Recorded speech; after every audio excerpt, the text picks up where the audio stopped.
Good morning. This recording is for Lillian. Who's this? Who do we have here, Lillian? Who is this? This is Kamet. And it is... Oh, Kamet's got a flea. Kamet wants to show you. Kamet's got that flea. I don't know. I think she might be microchipped. I'm not sure. Oh! She wants to show you how good she can scratch. Oh, there she goes. She wants to sit in a chair. Look how pretty she is. Look at that.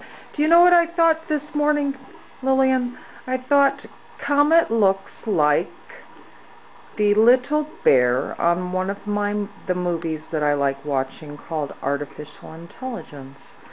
And she reminds me of the little bear that the little boy carries around. And I was thinking, you know, I know this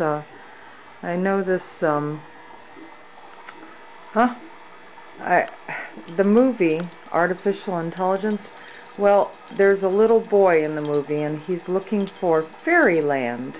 And I feel like the little boy in the movie because I went out this morning looking for the moon and I can't find the moon.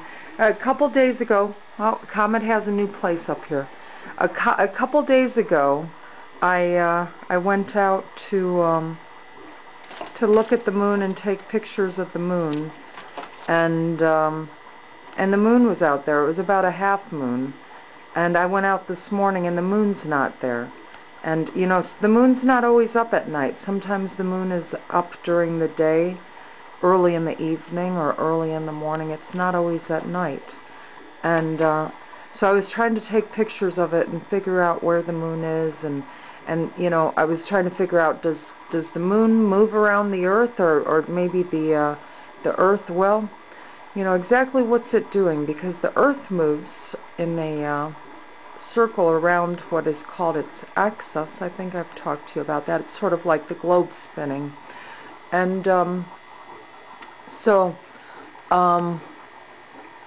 moon's not out there this morning. It was out there and I wanted to take a picture, and I wanted to let you know that sometimes the moon is out there in the morning.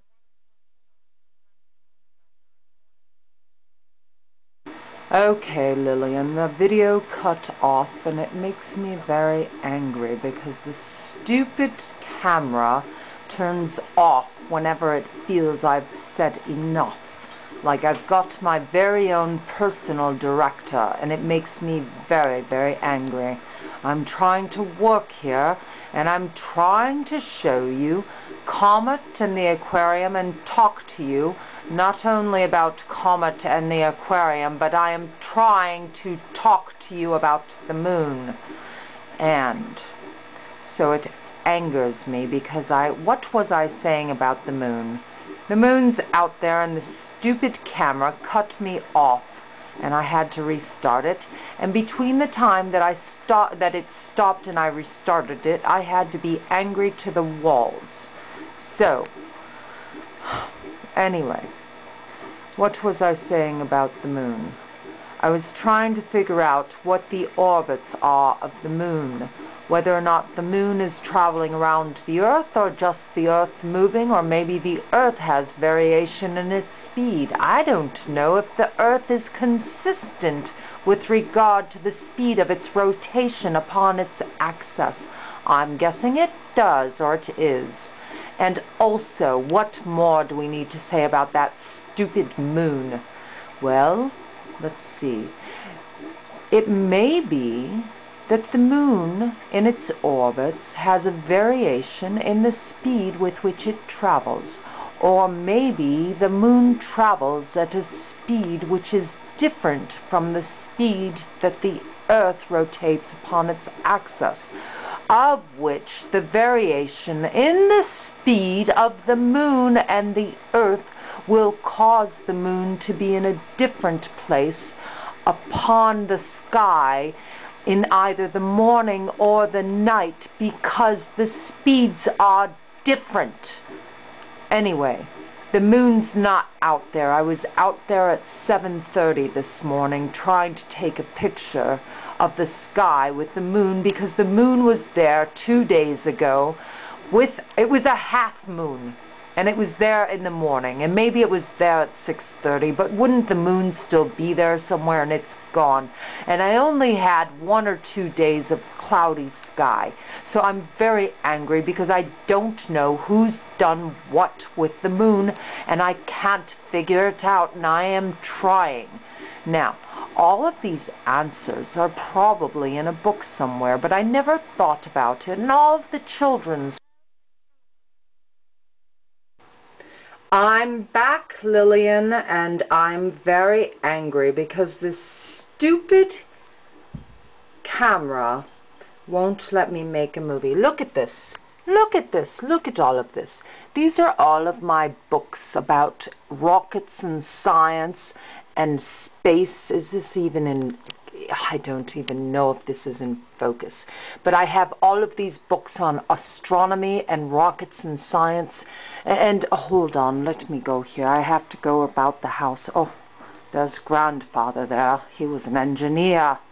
And there's grandmother. Your great-great-grandmother was a meteorologist. And your great-great... So, the camera cut off again, and it's making me angry. Your grandfather was an engineer, and he had an interest in geography because he studied stamps which show he had stamps from all over the world. This right here is the solar system, and there are orbits, which is the path that the planets move about throughout the solar system, which is where the Earth and all of the planets are. So, anyway, I'm very angry because whomever has control of my camera keeps turning it off, and I am trying to tell you something here. Look, there's a planet. That's Saturn, and it's, oh, who else? Jupiter.